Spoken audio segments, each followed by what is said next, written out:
وما ينطق عن الهوى إن هو إلا وحي يوحى۔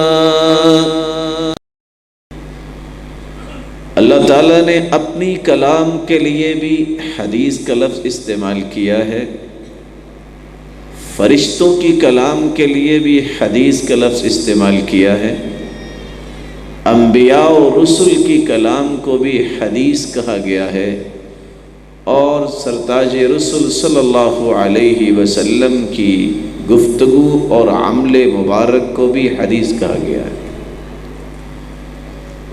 اللہ تعالیٰ نے قرآن مجید میں ایک نہیں 10 ایسے نمونے پیش کیے ہیں۔ قرآن مجید میں اللہ رب العزت فرماتے ہیں وَمَنْ أَصْدَقُ مِنَ اللَّهِ حَدِيثًا، اللہ سے بڑھ کے بات میں کون سچا ہو سکتا ہے؟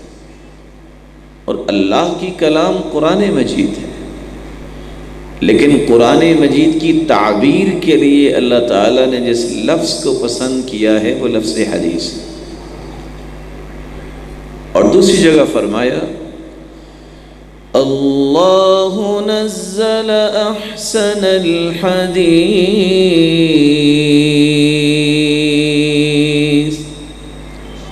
وہ اللہ کی ذات ہے جو سب سے خوبصورت بات کو نازل کرنے والے ہیں۔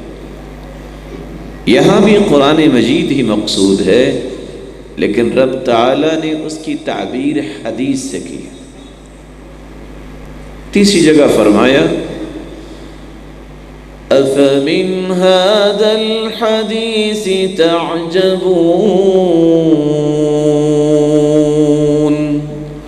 وَتَضْحَكُونَ وَلَا تَبْكُونَ، تم اس بات سے تعجب کرتے ہو، یعنی قرآن سے؟ اللہ تعالیٰ نے اپنے کلام کے لیے یہاں بھی حدیث کا لفظ بول دیا۔ اور چوتھی جگہ فرمایا أَفَبِهَذَا الْحَدِيثِ أَنْتُمْ مُدْهِنُونَ،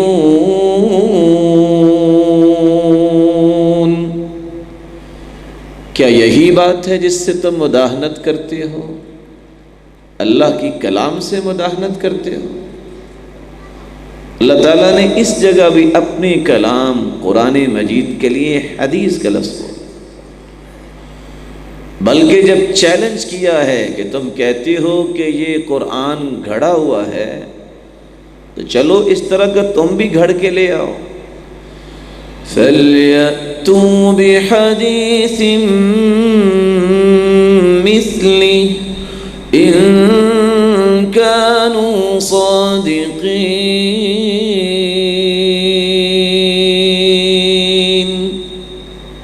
اگر یہ سچے ہیں اپنی بات میں تو اس طرح کی بات بنا کے لے آئیں۔ یہاں بھی مراد قرآن ہی ہے، لیکن اللہ رب العزت نے یہاں بھی حدیث کا لفظ بولا۔ اور چھٹی جگہ پہ اللہ رب العزت نے وعید بھی سنائی ہے فَذَرُنِي وَمَن يُكَذِّبُ بِهَذَا الْحَدِيثِ سَنَسْتَدْرِجُهُم مِّنْ حَيْثُ لَا يَعْلَمُونَ، جو اس قرآن کو جھٹلاتا ہے، اس بات کو جھٹلاتا ہے، اس کو چھوڑ دو، میں جانوں اور یہ جانے۔ میں اس انداز سے اس کو کھینچوں گا کہ اس کو سمجھ نہیں آئے گی کہ میرے ساتھ ہوا کیا ہے۔ اور اللہ رب العزت نے اپنے پیغمبر کو تسلی دیتے ہوئے بھی فرمایا فَلَعَلَّكَ بَاخِعٌ نَفْسَكَ عَلَىٰ آثَارِهِمْ إِن لَّمْ يُؤْمِنُوا بِهَٰذَا الْحَدِيثِ أَسَفًا، اگر کوئی قرآن کی بات کو نہیں مانتا تو آپ کا کام تو پہنچانا ہے. کیا آپ ان کے پیچھے پڑھ پڑھ کے اپنے آپ کو ہلاک کر بیٹھیں گے؟ اس جگہ پہ ابھی اللہ تعالیٰ نے قرآن کے لیے حدیث کا لفظ بولا ہے. اللہ رب العزت کی کلام کو حدیث کہا گیا ہے اور قرآن کہہ رہا ہے. لا يكادون يفقهون حدیثا. کیا ہے ان لوگوں کو، ان کو بات سمجھ نہیں آتی. قرآن تو اللہ نے بہت آسان نازل کیا ہے لیکن لوگ سمجھتے نہیں. اور 10ویں جگہ پہ اللہ تعالیٰ نے یہ فیصلہ ہی سنا دیا، فَبِأَيِّ حَدِيثٍ بَعْدَهُ يُؤْمِنُونَ.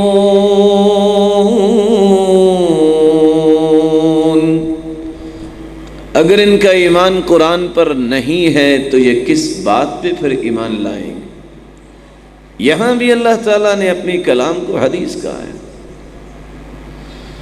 تِلْكَ آیَاتُ اللَّهِ نَتْلُوهَا عَلَيْكَ بِالْحَقِّ فَبِأَيِّ حَدِيثٍ بَعْدَ اللَّهِ وَآيَاتِهِ يُؤْمِنُونَ.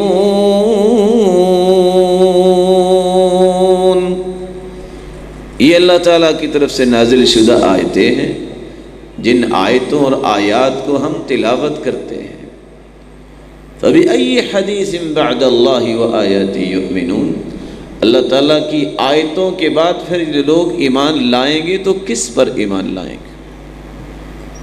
میں بات یہ کر رہا تھا کہ اللہ کی کلام کو بھی حدیث کہا گیا، فرشتوں کی کلام کو بھی حدیث کہا گیا ہے. هل أتاك حديث ضيف إبراهيم المكرمين.